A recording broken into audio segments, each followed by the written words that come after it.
تمہارے اندر رمضان کا مہینہ آ رہا ہے، اور وہ مہینہ کون سا ہے؟ شہر مبارک، یہ بابرکت مہینہ ہے۔ فرض اللہ عز وجل علیکم صیامہ، اللہ تعالیٰ نے تمہارے لیے اس رمضان کے مہینے کے روزے فرض کر دیے ہیں۔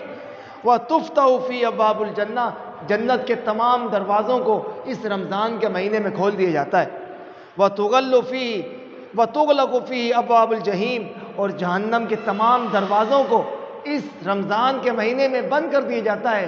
وَتُغَلُّ فِيهِ مَرَدَةُ الشَّيَاطِينِ، تمام بڑے بڑے سرکش جو شیاطین ہیں ان کو اللہ رب العالمین اس رمضان کے مہینے میں جکڑ دیتے ہیں۔ للہ فی لیلۃ، اس رمضان کے مہینے میں اللہ کی ایک رات ہے، فرمایا خیر من الف شہر، یہ 1000 مہینوں سے بہتر ہے۔ من حرم خیرہا فقد حرم، جو اس رمضان کی اس رات کی فضیلت سے محروم رہ گیا یقیناً وہی محروم ہے۔ اور ایک اور حدیث میں آپ علیہ السلام نے فرمایا ان ھذا الشہر، بے شک یہ جو مہینہ ہے رمضان کا، قد حضرکم، یہ تمہارے اندر آ چکا ہے، اور وفیہ لیلہ، اور اس میں ایک رات ایسی ہے، فرمایا خیر من الف شہر، جو 1000 مہینوں سے بہتر ہے، اور فرمایا من حرمہا فقد حرم الخیر کلہ، جو شخص اس رات کی بھلائی اور خیر سے محروم رہ گیا یقیناً فرمایا وہ تمام چیزوں سے محروم رہ گیا۔ اور فرمایا ولا یحرم خیرہا الا محروم، اس رات کی فضیلت اور خیر سے محروم کون ہوتا ہے؟ جو محروم شخص ہوتا ہے وہی اس بھلائی اور اس کی خیر کو سمیٹ نہیں سکتا۔ یہ ابن ماجہ کی حدیث ہے۔ تو میرے بھائیو دوستو، یہ رمضان کے مہینے کی اور رمضان کے مہینے کے اندر جو ایک رات ہے لیلۃ القدر، یہ اس کی اہمیت ہے کہ نبی کریم فرماتے ہیں اسی لیلۃ القدر میں قرآن کو نازل کیا گیا، اور اسی لیلۃ القدر کے اندر تمام معاملات کے فیصلے کیے جاتے ہیں۔ اسی لیلۃ القدر میں یہ بھی فیصلہ ہوتا ہے کہ پورے سال کون کون مرے گا اور کس نے اس دنیا میں آنا ہے۔ اور اس رات کو عبادت کرنی چاہیے، قیام کرنا چاہیے، قرآن کی تلاوت کرنی چاہیے، اپنے گناہوں پر معافی مانگنی چاہیے۔ اور اسی طرح ایک اور حدیث میں آتا ہے، آپ علیہ الصلوۃ والسلام فرماتے ہیں اذا کان اول لیلۃ من شہر رمضان، جب رمضان کے مہینے کی پہلی رات ہوتی ہے، پہلا روزہ ہوتا ہے، فرمایا صفدت الشیاطین، تو تمام شیطانوں کو اللہ رب العالمین جھکڑ دیتے ہیں، ومردۃ الجن، اور جنات کو بھی، جو سرکش جنات ہوتے ہیں ان کو جھکڑ دیا جاتا ہے اور ان کو باندھ دیا جاتا ہے، وغلقت ابواب النار، اور جہنم کے دروازوں کو بھی اللہ رب العالمین بند فرما دیتے ہیں، اور فلم یفتح منہا باب، کوئی ایک دروازہ بھی جہنم کا نہیں کھلتا، اور فرمایا جنت کے تمام دروازوں کو کھول دیا جاتا ہے، ایک دروازہ بھی ایسا نہیں ہوتا کہ جو بند ہو۔ اور فرمایا آپ علیہ السلام نے وَيُنَادِي مُنَادٍ، اور ایک آواز لگانے والا آواز لگاتا ہے یا باغی الشر یا باغی الخیر اقبل، اے نیکی کے متلاشی جلدی جلدی زیادہ نیکیاں کر، اور آگے بڑھ، اور جلدی کر سمیٹ۔ اور فرمایا کہتا ہے وَيَا بَاغِيَ الشَّرِّ اقصر، اور اے برائی کے طلبگار، برائی کے متلاشی، تو اس برائی سے دور ہو جا اور باز ہو جا اور اس گناہ کو چھوڑ دے۔ فرمایا آپ علیہ السلام نے کہ من صام رمضان، جس نے رمضان کا اگر کوئی ایک روزہ رکھ لیا ایمانا و احتسابا، ایمان اور احتساب کے ساتھ، فرمایا تو کیا ہوگا؟ غفر لہ ما تقدم من ذنبی، اللہ رب العالمین اس کے تمام گناہوں کو اللہ تعالیٰ بخش دیتے ہیں۔ اور اسی طرح فرمایا من قام رمضان، جس نے رمضان کے مہینے میں قیام کیا، فرمایا آپ علیہ السلام نے ایمان و احتسابا، ایمان اور احتساب کے ساتھ، تو غفر لہ ما تقدم من ذنبی، اس کے اللہ رب العالمین تمام گناہوں کو اللہ تعالیٰ بخش دیتے ہیں۔ اور اسی طرح روزے کا رکھنے کی اہمیت اور مقام کیا ہے؟ فرمایا آپ علیہ السلام نے اس رمضان کے مہینے میں انسان کے نیکیوں کا اجر اللہ رب العالمین 700 گنا تک بڑھا دیتے ہیں۔ حدیث صحیح ترین ہے، فرمایا کل عمل ابن آدم یضاعف الحسنۃ بعشر امثالها الی 700 ضعف، فرمایا ہر انسان کے نیکی، ایک نیکی کو اللہ رب العالمین 10 گنا سے لے کر 700 گنا تک بڑھاتے ہیں۔ اور اللہ تعالیٰ فرماتے ہیں الا الصوم، سوائے روزے کے، فإنہ لی وأنا أجزی بہ، یہ اس نے روزہ میرے لیے رکھا ہے، اس کا اجر میں دوں گا۔ اس رمضان کے روزے کے علاوہ رمضان کے اندر کی جانے والی ہر نیکی کا اجر اور ثواب ایک نیکی کا 700 تک ملتا ہے۔ اور فرمایا اللہ تعالیٰ فرماتے ہیں یدع شہوتہ و طعامہ من اجلی، اس نے میری رضا کے لیے اپنی خواہشات کو، اپنے کھانے پینے کو چھوڑ دیا۔ یہ مسلم کی حدیث ہے۔ اسی طرح فرمایا آپ علیہ السلام نے والصیام جنۃ، اور یہ جو الصیام جنۃ من النار کجنتی احدکم من القتال، جس طرح تم میں سے ہر ایک جنگ کے وقت بلٹ پروف جیکٹ یا گاڑی میں گھومتا ہے، فرمایا اسی طریقے سے یہ روزہ انسان کو جہنم سے بچانے کے لیے ایک ڈھال، ایک بلٹ پروف چیز کا یہ کام ادا کرتی ہے۔ اور فرمایا آپ علیہ السلام نے الصیام والقرآن یشفعان یوم القیامہ، فرمایا روزہ اور قرآن جو ہے یہ انسان کے لیے قیامت والے دن سفارش کریں گے۔ یقول، روزہ کہے گا اے میرے رب منعتہ الطعام والشہوہ، میں نے کھانے اور خواہشات سے اس کو روکا تھا، اے اللہ فشفعنی فی، میری سفارش آپ قبول فرمائے اس کے بارے میں۔ اور ویقول القرآن، قرآن کہے گا منعتہ النوم، اللہ میں نے اس کو نیند سے، رات کو سوتے نیند سے اس کو میں نے روک دیا، فشفعنی فیہ، تو آپ ہماری سفارش کیجئے۔ آپ علیہ السلام فرماتے ہیں فیشفعانی، کہ ان دونوں کی سفارش کو اللہ تعالیٰ قبول فرمائیں گے اور سنیں گے۔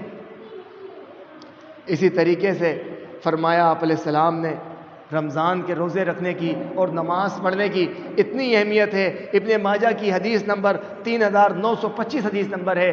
آپ علیہ السلام کے دور میں ایک صحابی نے خواب دیکھی، خواب میں دیکھا کہ ایک شخص، وہ جو 1 سال پہلے اللہ کے راستے میں لڑتے ہوئے شہید ہو گیا تھا، وہ بندہ جنت میں بعد میں گیا ہے، اور اس کے 1 سال بعد جو بندہ اپنی موت مرا تھا وہ جنت میں پہلے چلا گیا ہے۔ نبی کریم کو آ کے خواب بتائی، آپ علیہ السلام فرماتے ہیں جو بعد میں مرا تھا اور وہ اپنی موت مرا ہے، لیکن وہ جنت میں پہلے اس لیے گیا ہے کہ اس نے 1 سال پورے روزے نمازیں پڑھی ہیں 1 سال، اور اس نے 1 سال میں رمضان کے اس نے روزے رکھے۔ اس رمضان کے روزے رکھنے اور اس سال کی نمازوں کی وجہ سے اس کا مقام اور مرتبہ ایسا ہے کہ وہ ایک شہید سے پہلے جنت میں جا رہا ہے۔ تو میرے بھائیو دوستو، یہ مقام، یہ مرتبہ میں اور آپ بھی حاصل کر سکتے ہیں۔ فرمایا آپ علیہ السلام نے والذی نفسی بیدہ، وہ ذات جس کے ہاتھ میں میری جان ہے، لخلوف فم الصائم اطیب عند اللہ من ریح المسک، اللہ رب العالمین کو روزے دار کے منہ کی بو جو ہے اللہ تعالیٰ کو کستوری کی خوشبو سے زیادہ محبوب ہے۔ اسی طرح رمضان کا مہینہ فرمایا آپ علیہ السلام نے والصیام جنۃ، روزہ ڈھال ہے، گناہوں سے بچنے کا ذریعہ ہے۔ فَإِذَا كَانَ يَوْمَ صَوْمِ أَحَدِكُمْ فَلَا يَرْفُثْ وَلَا يَصْخَبْ، اگر تم میں سے کوئی ایک روزے کی حالت میں ہو، اس کو چاہیے وہ گالی نہ دے، وہ جھگڑا نہ کرے، وہ برا بلا نہ کہے۔ فَإِنْ صَابَهُ أَحَدٌ، اگر کوئی جھگڑا کرے یا گالی دے تو اس کو چاہیے وہ کہے کہ بھائی میں روزے سے ہوں۔ اسی طرح فرمایا آپ علیہ السلام نے کہ یہ انسان جب رمضان میں اگر کوئی روزہ رکھتا ہے تو اللہ تعالیٰ اس کے گناہوں کو معاف کرتے ہیں۔ اللہ تعالیٰ رمضان کے مہینے کی برکت سے لوگوں کو جہنم سے آزاد فرماتے ہیں۔ صحیح ترین حدیث ہے، فرمایا آپ علیہ السلام نے ان للہ تعالی، بے شک اللہ تعالیٰ عند کل فطر اتقاء من النار، اللہ تعالیٰ ہر افطاری کے وقت جہنم سے آزاد فرماتے ہیں لوگوں کو۔ وذالک فی کل لیلہ، اور یہ ہر روز ہوتا ہے، ہر روز اللہ تعالیٰ افطاری کے وقت بے شمار لوگوں کو آزاد کرتے ہیں جہنم سے۔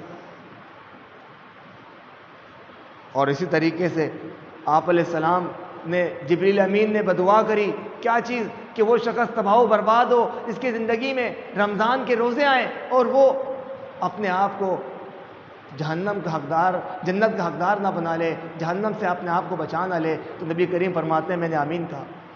وہ شخص جس کی زندگی میں والدین میں سے کوئی ایک یا دونوں ہو اور وہ ان کو خدمت کر کے اپنے آپ کو جنت کا حقدار نہ بنا لے، وہ تباہ و برباد۔ تو رمضان جہنم سے آزادی کا مہینہ ہے اگر میں اور آپ حاصل کرنا چاہیں۔ یہ رمضان کی فضیلت یہ ہے کہ اس رمضان کے مہینے میں اللہ رب العالمین نے قرآن کو نازل فرمایا ہے۔ یہ رمضان کا مہینہ، اس کی اہمیت یہ ہے کہ رمضان کے مہینے میں اللہ تعالیٰ بے شمار لوگوں کو روزانہ جہنم سے آزاد فرماتے ہیں۔ یہ رمضان کا مہینہ وہ اہمیت والا مہینہ ہے کہ اللہ رب العالمین اس رمضان کے مہینے میں جنت کے تمام دروازوں کو کھول دیتے ہیں۔ یہ رمضان کا مہینہ وہ فضیلت مقام شان والا ہے کہ فرمایا جہنم کے اللہ تعالیٰ تمام دروازوں کو اس رمضان کے مہینے میں بند کر دیتے ہیں۔ یہ رمضان کے مہینے کی اہمیت ہے کہ فرمایا آپ علیہ السلام نے کہ اس رمضان کے مہینے میں اللہ تعالیٰ سرکش شیطانوں کو جکڑ دیتے ہیں، جنوں کو اور بڑے بڑے شیاطین کو اللہ تعالیٰ اس رمضان کے مہینے میں بند کر دیتے ہیں۔ یہ رمضان کے مہینے کی اہمیت ہے کہ اس رمضان کے مہینے میں اللہ رب العالمین نے جو ہے ایک رات ایسی رکھی ہے جو لیلۃ القدر ہے، جو 1000 مہینوں سے افضل ہے۔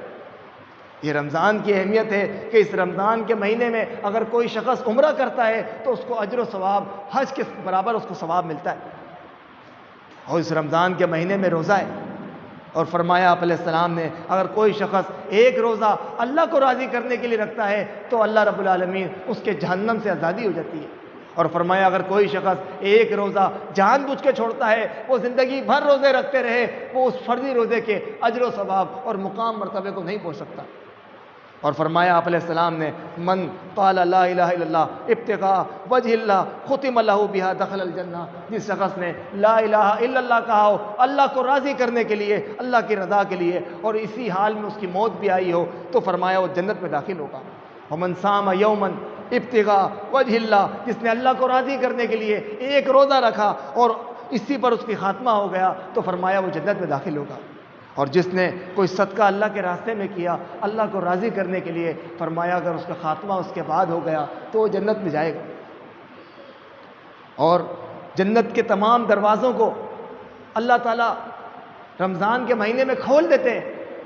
اور فرمایا آپ علیہ السلام نے سب سے اہم ترین حدیث سنیں، فرمایا من انفق زوجین فی سبیل اللہ نودی من ابواب الجنہ، جو انسان اللہ کے راستے میں جوڑا جوڑا خرچ کرتا ہے اس کو جنت کے تمام دروازوں سے بلایا جائے گا۔ جنت کے دروازوں میں سے ایک دروازہ ریان ہے جہاں سے روزے داروں کو بلایا جائے گا، ایک دروازہ صلاۃ ہے جہاں سے نمازیوں کو بلایا جائے گا، ایک دروازہ جہاد ہے جہاں سے اللہ کے راستے میں جان قربان کرنے والوں کو بلایا جائے گا۔ اور اس کے علاوہ جو شخص اللہ کے راستے میں جوڑا دیتا ہے، فرمایا اس کو جنت کے تمام دروازوں سے بلایا جائے گا۔ اور اللہ کے نبی نے فرمایا یا عبداللہ، اے اللہ کے بندے، ھذا خیر، یہ سب سے بہترین بات ہے۔ کیا چیز؟ کہ تم اللہ کے راستے میں جوڑا جوڑا خرچ کرو۔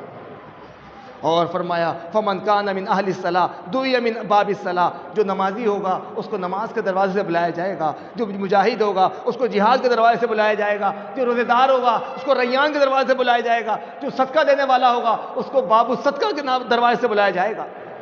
ابو بکر صدیق پوچھتے ہیں اللہ کے نبی صلی اللہ علیہ وسلم، کیا ان کوئی ایسا بھی ہوگا جس کو سب دروازے سے بلایا جائے؟ تو اللہ کے نبی فرماتے ہیں نعم وارجو ان تکون منہم، جی ہاں مجھے امید ہے کہ ابو بکر صدیق تو ان میں سے ہوگا۔ یہ بخاری کی حدیث نمبر 1897 حدیث نمبر ہے۔ اب اللہ کے راستے میں جوڑا دو گے تو اللہ تمام دروازوں سے بلائے گا۔ اب جوڑے سے مراد کیا جوڑا ہے؟ جفت جفت دو، ڈبل چیز دو۔ مطلب مثال یہ نہیں کہ بہت زیادہ مال دو گے تو اللہ تمام دروازے سے بلائے گا، نہیں، حدیث سنیں، فرمایا آپ علیہ السلام نے مقابلہ ہوا روپے والے کا 1,00,000 روپے والے سے، روپے والا جیتا، 1,00,000 روپے والا ہارا۔ کیوں؟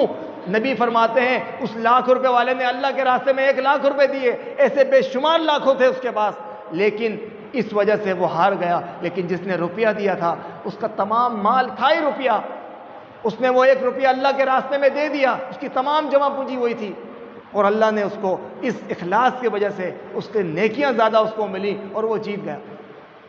تو اگر میں اور آپ اللہ کے راستے میں 2 کھجوریں بھی دیتے ہیں تو اس سے مراد وہی جوڑا مراد ہے۔ اگر ہم 1 روپے کی جگہ 2 روپے دیتے ہیں تو وہی مراد ہے کہ جو انسان 2 چیزیں دے، 2 روپے دے، 2 آنے دے، 2 کھجوریں دے، تو اس کے لیے جنت کے تمام دروازے سے بلایا جائے گا۔ اور اسی طریقے سے ایک عورت آئی اللہ کے نبی سے اور پوچھا اے اللہ کے نبی اگر میں عمرہ کروں رمضان کے مہینے میں تو فرمایا فَإِذَا جَاءَ رمضان فَأْتَمِرِي، اگر رمضان کا مہینہ ہے اور تو عمرہ کرے تو فرمایا فَإِنَّ عُمْرَةً فِيهِ تَعْدِلُ حَجًّا، رمضان کے مہینے میں عمرہ کرنے کا ثواب یہ ہے کہ یہ حج کے برابر ثواب ملتا ہے۔ تو میرے بھائیو دوستو، رمضان کر ہمیں سکھاتا ہے کھانا پینا چھوڑنا، تو رمضان ہمیں سکھاتا ہے گناہوں سے بچنا۔ رمضان پھر ہمیں یہ بھی سکھاتا ہے لوگوں سے زیادتی نہ کی جائے۔ رمضان ہمیں یہ سکھاتا ہے ہم جھوٹ نہ بولیں۔ رمضان ہمیں یہ سکھاتا ہے ہم لوگوں کو مارے نہیں۔ رمضان ہمیں صبر سکھاتا ہے۔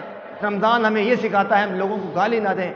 نہ کہ یہ کہ رمضان کا مہینہ آ گیا اور میں لوگوں سے لڑ رہا ہوں، کیوں کہ میں نے روزہ رکھا ہے، مجھے روزہ لگ رہا ہے، مجھے گرمی لگ رہی ہے، میں پاگل ہو گیا ہوں۔ تو میرے بھائیو دوستو ایسا نہیں ہے۔ نبی کریم کے صحابہ نے جب پہلی بار روزہ رکھا تھا تو وہ جنگ کا موقع تھا۔ جب رمضان کا روزہ فرض ہوا، اسی سال جنگ بدر ہوئی ہے، صحابہ نے روزے رکھ کر اللہ کے راستے میں جنگیں لڑی ہیں، خون آلود تھے، نمازیں پڑھ رہے تھے، صبح سے شام تک روزے کی حال میں تھے۔ یہ روزہ وہ ہے اور نماز جس سے ہم غافل ہیں کہ اللہ کے نبی نے جنگ کے موقع پر بھی یہ نماز پڑھی ہے اور روزہ نہیں چھوڑا۔ یہ ہر ایک پر لازم ہے، ہر ایک کا کام ہے روزہ رکھنا۔ اور اسی طریقے سے ایک بات اور کر دوں، اگر کوئی شخص روزہ نہیں رکھ سکتا تو اس کو چاہیے وہ فدیہ دے۔ اگر کوئی روزہ نہیں رکھ سکتا اس کو چاہیے وہ فدیہ دے۔ فدیہ کیا ہوتا ہے؟ 2 ٹائم کا کھانا کھلانا۔ اب ایک آدمی ہے وہ کمزور ہے، بوڑھا ہے کہ روزہ رکھ بھی نہیں سکتا، وہ غریب ہے کہ فدیہ دے بھی نہیں سکتا، تو وہ کیا کرے؟ اس کے لیے یہ ہے، اس کے اوپر ایک حدیث سناتا ہوں، بخاری کی حدیث ہے۔ نبی کریم کے پاس ایک صحابی آیا، اس نے کہا اللہ کے نبی میں نے اپنی بیوی کو روزے کی حال میں اپنی بیوی کے ساتھ ہم بستری کر لی ہے، مجھ سے غلطی ہو گئی ہے، اب مجھے بتائیں میں کیا کروں؟ نبی کریم نے فرمایا 2 مہینے کے روزے رکھو۔ اس نے کہا یہی روزہ نہیں رکھ پا رہا، روزے کی حال میں نے ہم بستری کر لی ہے، میں کمزور ہوں، میں بوڑھا ہوں، میں ناتواں ہوں، میں کیسے روزے رکھ سکتا ہوں؟ میں روزہ نہیں رکھتا۔ تو فرمایا اگر آپ 2 مہینے کے روزے نہیں رکھ سکتے تو پھر کیا کرو؟ پھر 60 مسکین کو کھانا کھلاؤ۔ اس نے کہا میں غریب ہوں، میں مسکین کو کھانا کیسے کھلاؤں؟ بولا غلام آزاد کرو۔ بولا میں غلام بھی آزاد نہیں کر سکتا، غریب ہوں، کمزور ہوں، بوڑھا ہوں۔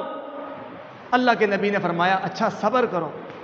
بٹھا لیا اپنے پاس، کچھ دیر گزری، کھجور کی ایک ٹوکرا یا بورا آیا کھجور کا، نبی کریم نے اس کو دیا اور بولا یہ لو اور یہ صدقہ کر دے، تیری طرف سے جو تیرے اوپر ایک بوجھ چڑھ گیا تھا وہ ختم ہو جائے گا۔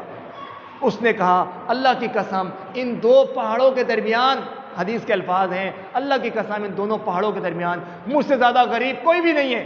اللہ کے نبی ہنسنے لگے۔ صحابی فرماتے ہیں آپ علیہ السلام اتنا مسکرائے کہ آپ کی دانت مبارک اور آپ کا اندر کا جو کوا ہے وہ نظر آنے لگا۔ آپ علیہ السلام نے فرمایا اچھا پھر تو جا، تو خود کھا، اپنے بیوی بچوں کو کھلا، تیرے اوپر سے جو بوجھ ہے وہ ہٹ جائے گا۔ تو اگر کوئی شخص وہ بوڑھا ہے، کمزور ہے، غریب ہے، وہ روزہ نہیں رکھ سکتا تو اس کو فدیہ دینا ہے۔ وہ فدیہ نہیں دے سکتا تو اس کے بدلے جو صاحب حیثیت ہیں، اس کے رشتہ دار، اس کے علاقے کے لوگ یا اس کے رشتہ دار وارث لوگ، ان کو چاہیے وہ اس کی طرف سے وہ بوجھ ادا کریں، اللہ ان کو بھی اجر دے گا، اس کے اوپر سے بھی بوجھ ہٹ جائے گا۔ جس طرح ایک حدیث فرمایا آپ علیہ السلام نے ممات وعلیہ صیام، جو شخص مر جائے اور اس پر روزہ ہو، فردی روزہ چھٹا ہوا ہے جو نہیں رکھ پایا، انسان اگر مر گیا اور اس نے روزے چھوڑے ہیں تو وہ روزوں کی معافی نہیں ہے۔ ممات جو انسان مر جائے، وعلیہ صیام بخاری کی حدیث، اور اس پر روزے ہوں، فرضی روزے واجب تھے نہیں رکھ پایا، بیمار تھا یا کچھ بھی سمجھ لیں، تو سام عنہ ولیہ، اس کے وارث روزہ رکھیں گے۔ دوسری حدیث میں فرمایا کہ وارثوں کا کام ہے روزے رکھنا۔ کیوں؟ اگر وہ مرتا اور اس کے پاس مال ہوتا تو تم مال لیتے، اس کا مال لیتے، تو پھر جو اس پہ قرض ہے وہ تمہارا کام ہے وہ قرض ادا کرو۔ ایک قرض ہے دنیا کا جو دنیا لوگ لے لیں گے اور تمہیں دینا ہے، لیکن ایک اللہ کا قرض ہے، اور زیادہ حق ہے اس بات پر کہ ہم اللہ کا قرض ادا کریں۔ تو میرے بھائیو دوستو، وارثوں کا کام سب سے اہم یہ بھی ہونا چاہیے، اگر کوئی انسان مر جائے ماں باپ میں سے تو اس پہ اگر کوئی رمضان کے روزے فرضی چھوٹ گئے تو وہ اس کی طرف سے رکھنے چاہیے، نہیں رکھے تو اس کی جگہ فدیہ دینا چاہیے۔ تو میرے بھائیو دوستو، رمضان صبر سکھاتا ہے، رمضان جھوٹ بولنا سے رکنا سکھاتا ہے۔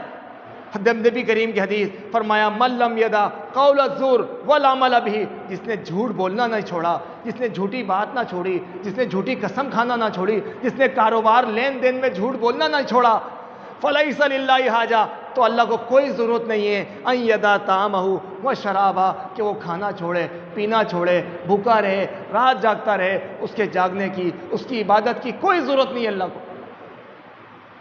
تو میرے بھائیو دوستو، یہ رمضان کا جو مہینہ آ رہا ہے یہ مجھے آپ کو سبق دے رہا ہے ایک بات اور بھی، کہ ہم اللہ کے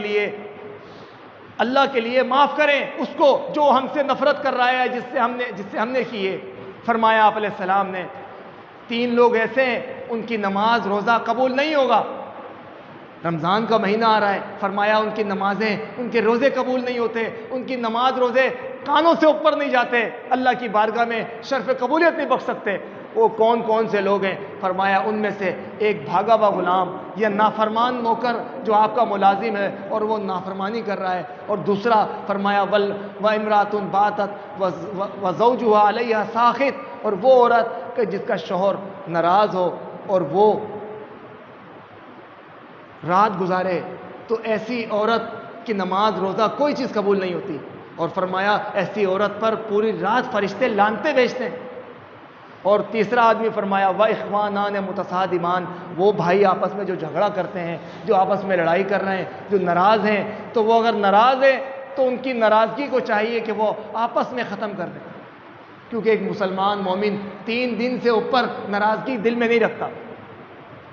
تو میرے بھائیو دوستو، رمضان کا مہینہ جو آ رہا ہے یہ مجھے اور آپ کو اس بات کا سبق دیتا ہے کہ ہم گناہوں سے بچیں، ہم اور نیکی کی طرف جستجو کریں۔ اللہ کے نبی رمضان کے مہینے میں عام مہینوں سے زیادہ عبادت کرتے تھے، رمضان کے مہینے میں عام مہینوں سے زیادہ قیام کرتے تھے، عام مہینوں سے زیادہ اللہ کے راستے میں صدقہ اور خیرات کرتے تھے۔